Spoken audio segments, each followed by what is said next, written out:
Hello everyone, welcome back to my YouTube channel. Friend, आज का जो हमारा प्रैक्टिस सेट है वो है जीके और जीएस का। जैसा कि आप जानते हैं कि हम आपको डेली ही जीके और जीएस के प्रैक्टिस सेट सॉल्व करवाते हैं। आपको हमारे चैनल पर बहुत सारे यही प्रैक्टिस सेट आपको देखने को मिलने वाले हैं। तो ये जो हमारे प्रैक्टिस सेट होते हैं वो डेली ही ये एग्जाम को जो टारगेट करते हैं वो UPSI, SSC CGL, CSSL, UP police constable, group D, SSC GD, MTS वगैरह, ये जो सारे गवर्नमेंट एग्जाम्स हैं इनको टारगेट करते हुए हम ये प्रैक्टिस सेट लेकर आते हैं। यानी कि पर्टिकुलर किसी एक ही एग्जाम्स के लिए प्रैक्टिस सेट नहीं है। इससे आप बहुत सारे एग्जाम को टारगेट करते हुए इन सारे प्रैक्टिस सेट का फ़ायदा उठा सकते हैं। तो चलिए फ्रेंड, इसमें हम डेली ही 20 क्वेश्चंस लेकर आते हैं, जिसमें से आपको 15 क्वेश्चंस आपको इसमें से सही करने होते हैं। और ये प्रैक्टिस सेट हमारा हिंदी का प्रैक्टिस सेट है, ठीक है। इसमें ये थंबनेल बाय मिस्टेक लगा है जीके जी इसका, बट ये हिंदी का थंबनेल है फ्रेंड। तो देखिए, आज का जो हमारा पहला क्वेश्चन है, इस थोड़ा सा बड़ा करेंगे, इतू सा बस। आज का जो हमारा पहला क्वेश्चन है वो है कीर्ति लता और कीर्ति पताका इन दो ग्रंथों की रचना किसके द्वारा की गई थी। ठीक है, आपको बताना है ये जो दो ग्रंथ हैं उनकी रचना किसने की थी। पाणिनि ने, वात्स्यायन ने, विद्यापति या फिर वाल्मीकि ने। ठीक है, तो इसका जो बिल्कुल सही जवाब है वो हो जाएगा ऑप्शन नंबर 3। विद्यापति जी ने इन दो ग्रंथों की रचना की थी, कीर्तिलता और कीर्ति पताका की। वात्स्यायन ने किसकी की थी, इन्होंने कामसूत्र ग्रंथ की स्थापना रचना की थी। और वाल्मीकि ने किसकी की थी, ये की थी रामायण की। और आपको बताना है कमेंट बॉक्स में कि पाणिनि ने कौन से ग्रंथ की रचना की है, आपको ये कमेंट बॉक्स में बताना है। चलिए फ्रेंड, सेकंड क्वेश्चन देखेंगे अपना। सेकंड क्वेश्चन है हमारा, इसमें पूछा है अपभ्रंश भाषा को और किस भाषा के नाम से भी जाना जाता है। ये जो हमारी अपभ्रंश भाषा है इसको और किस नाम से जानते हैं। देसिल भाषा, मगही भाषा, मैथिली भाषा या फिर ब्रज भाषा। तो ये है हमारी देसिल भाषा, ठीक है। इसे देसिल भाषा के नाम से भी जानते हैं। चलिए अपना अगला देखेंगे, नेक्स्ट क्वेश्चन, और ये है क्वेश्चन नंबर 3। इसमें पूछा है अपभ्रंश की उत्तरकालीन अवस्था का नाम क्या है। प्राकृत, पाली, देवनागरी या फिर अबहट्ट। तो इसका सही जवाब हो जाएगा ऑप्शन नंबर 4, अबहट्ट। ठीक है, ये हो जाएगा इसका। अपभ्रंश की जो उत्तरकालीन अवस्था है उसका नाम क्या है, ये अबहट्ट है। एक काम करते हैं, इसका जो कलर है पेन का थोड़ा साइज थोड़ा सा मोटा करेंगे, फिर अच्छे से यहाँ पर आपको दिखेंगे। चलिए अगले क्वेश्चन की तरफ बढ़ेंगे, क्वेश्चन नंबर 4। इससे पहले अगर आपने हमारे चैनल को अब तक सब्सक्राइब नहीं किया तो प्लीज़ फ्रेंड आप सब्सक्राइब कर लें, और साथ ही साथ आप बेल आइकन को भी प्रेस कर लें, क्योंकि हम इसी तरीके के प्रैक्टिस सेट डेली लेकर आते हैं, जिसमें कि आपको हिंदी के प्रैक्टिस सेट हो गए। साथ ही साथ सबसे ज़्यादा प्रैक्टिस सेट जो आपको देखने को मिलने वाले हैं हमारे चैनल पर वो होते हैं जीके और जीएस के।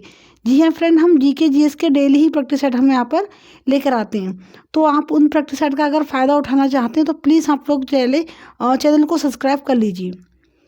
क्वेश्चन नंबर 4 देखेंगे, इसमें पूछा है हिंदी के प्रथम जीवनी लेखक कौन है। बताना है आपको। बनारसी दास जैन, हरवंश राय बच्चन, मोरारजी देसाई या फिर बाबू गुलाब राय। ठीक है, तो इसका जो सही आंसर है वो हो जाएगा ऑप्शन नंबर 1, बनारसी दास जैन हिंदी की प्रथम जो जीवनी है उसके लेखक हैं। चलिए अपना अगला क्वेश्चन देखेंगे, क्वेश्चन नंबर 5।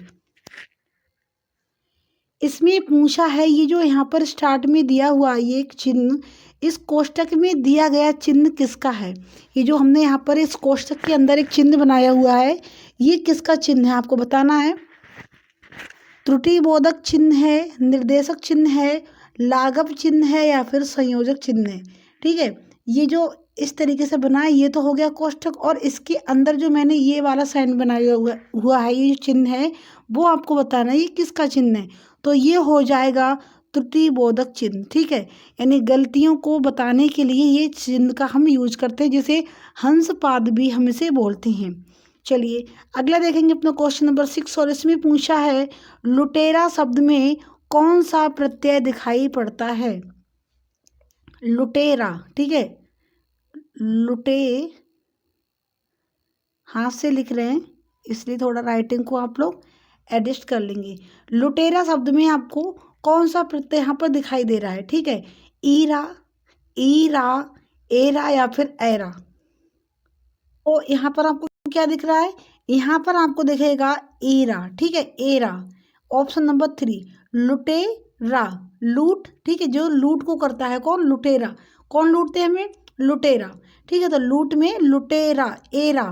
तो यहाँ पर कौन सा हो जाएगा, सही जवाब इसका हो जाएगा ऑप्शन नंबर 3। प्रत्यय जो हैं वो पीछे लगते हैं और उपसर्ग हैं जो शब्द के आगे लगते हैं, ठीक है। प्रत्यय और उपसर्ग शब्दों में ही लगते हैं, मेन शब्द में, लेकिन प्रत्यय पीछे लगते हैं शब्दों के और जो उपसर्ग हैं वो आगे लगते हैं। आपको आगे इसमें उपसर्ग वाले भी यहाँ पर क्वेश्चन आपको दिखाई पड़ेंगे। अगला है हमारा क्वेश्चन नंबर 7 और इसमें पूछा है संधि कितने प्रकार की होती है। बताना है आपको कि संधि कितने प्रकार की होती है, 2 प्रकार की, 3 प्रकार की, 4 प्रकार या फिर 5 प्रकार की। तो संधि होती है 3 प्रकार की, ठीक है। कितने प्रकार की, मेन संधि 3 प्रकार की। कौन कौन सी, स्वर संधि, व्यंजन संधि और एक हो गई विसर्ग संधि, ठीक है। तो 3 प्रकार की होती है संधि, यानी इसका ऑप्शन नंबर 2 बिल्कुल सही जवाब हो जाएगा। उम्मीद है आप लोग भी इनके आंसर सही कर पा रहे होंगे। तो चलिए फ्रेंड अपने अगले क्वेश्चन की तरफ बढ़ेंगे और देखेंगे क्वेश्चन नंबर 8 इसमें क्या पूछा है। एक बार देख लेते हैं, इसका थोड़ा साइज और बड़ा कर देंगे इतना, इससे क्वेश्चन आपको अच्छे दिखेंगे। अब देखिए इसमें पूछा है स्वर संधि कितने प्रकार की होती है। मैंने बताया आपको संधि होती है 3 प्रकार की, स्वर संधि, व्यंजन संधि और हो गई एक विसर्ग संधि। अब आपसे इसमें पूछा है कि स्वर संधि कितने प्रकार की होती है, 5 प्रकार की, 7 प्रकार की, 3 प्रकार की या फिर 2 प्रकार की। तो ये जो स्वर संधि है वो कितने प्रकार की होती है, ये होती है 5 प्रकार की। अब कौन कौन से होते हैं इसके प्रकार, तो इसके जो 5 प्रकार हैं वो कौन कौन से होंगे। एक हो जाएगा दीर्घ स्वर संधि, सेकंड हो जाएगा वृद्धि स्वर संधि, तीसरा हो जाएगा गुण स्वर संधि और चौथा हो जाएगा आयादी स्वर संधि और सबसे लास्ट हो जाएगा 5वां एड़ स्वर संधि, ठीक है। तो संधि 3 प्रकार की होती है और स्वर संधि 5 प्रकार की होती है। क्लियर हुआ, यानी इसका ऑप्शन नंबर 1 इसका बिल्कुल सही जवाब हो जाएगा। अगले क्वेश्चन की तरफ बढ़ेंगे, क्वेश्चन नंबर 9। इसे देखेंगे एक बार, इसमें है पूछा निम्न में से कर्ण जो कि एक तत्सम शब्द है, कैसा शब्द है ये, तत्सम। तत्सम में बोले तो संस्कृत का शब्द है ये, शब्द के लिए उचित विकल्प का चयन कीजिए, ठीक है। ये जो तत्सम शब्द है इसका आपको तद्भव शब्द आपको देखना है, यानी उसका हिंदी वाला शब्द आपको यहाँ पर चूज करना है। काजल, काला, कान या फिर कोयला। तो कर्ण का जो तद्भव शब्द है वो हो जाएगा, तद्भव में इसका अर्थ कान, ठीक है। कान को हम कर्ण बोलते हैं संस्कृत में और संस्कृत शब्दों को ही हम तत्सम शब्द बोलते हैं। चलिए अगला देखेंगे अपना क्वेश्चन नंबर 10 और इसमें पूछा है निम्न में से हल्दी, ये कैसा शब्द है, एक तद्भव शब्द है ये। हल्दी शब्द कैसा हो जाएगा, तद्भव शब्द हो जाएगा। तो उसके लिए उचित विकल्प का चयन कीजिए, यानी मैंने अभी जो इसमें पिछले क्वेश्चन में पूछा वो था एक तद्भव शब्द, तत्सम शब्द दिया हुआ था और आपको उसका तद्भव बताना था, लेकिन अब इसमें तद्भव दिया हुआ है, आपको उसका तत्सम शब्द बताना है। तो हरिद्रा हो जाएगा, लवंग हो जाएगा, पाहुका या फिर निर्गुण। सारे ही शब्द ये तत्सम है, लेकिन आपको बताना है हल्दी का शब्द क्या है, हल्दी का क्या अर्थ हो जाएगा संस्कृत में। तो इसको बोलते हैं हरिद्रा, ठीक है। हल्दी को हम संस्कृत में हरिद्रा बोलते हैं। तो इसका सही जवाब हो जाएगा ऑप्शन नंबर 1। उम्मीद है आपने भी इसका सही ऑप्शन चूज किया होगा। चलिए फ्रेंड अगले क्वेश्चन देखेंगे अपना क्वेश्चन नंबर 11। इसमें पूछा है कारक कुल कितने प्रकार के होते हैं, ठीक है। 5 प्रकार के, 6 प्रकार के, 7 प्रकार के या फिर 8 प्रकार के। तो बताना आपको कारक कितने प्रकार के होते हैं, ये होते हैं टोटल 8 प्रकार के, ठीक है। कारक के भेद कितने होते हैं, 8 होते हैं। चलिए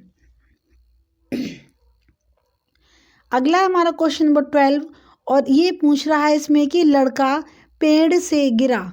एक वाक्य है यहाँ पर, यहाँ से और यहाँ तक, लड़का पेड़ से गिरा। वाक्य में कौन सा कारक है, कर्म कारक है, कर्ता कारक है, संप्रदान या फिर अपादान। तो पेड़ से गिरा, किससे, पेड़ से गिर गया यानी अलग हो गया, और जहाँ पर अलगाव की बात होती है तो वहाँ पर अपादान कारक आता है हमारा, तो यानी ऑप्शन नंबर 4 इसका बिल्कुल सही जवाब बन जाएगा। चलिए फ्रेंड अपना अगला क्वेश्चन देखेंगे। इसमें पूछा है कंठ शब्द का विशेषण रूप लिखिए।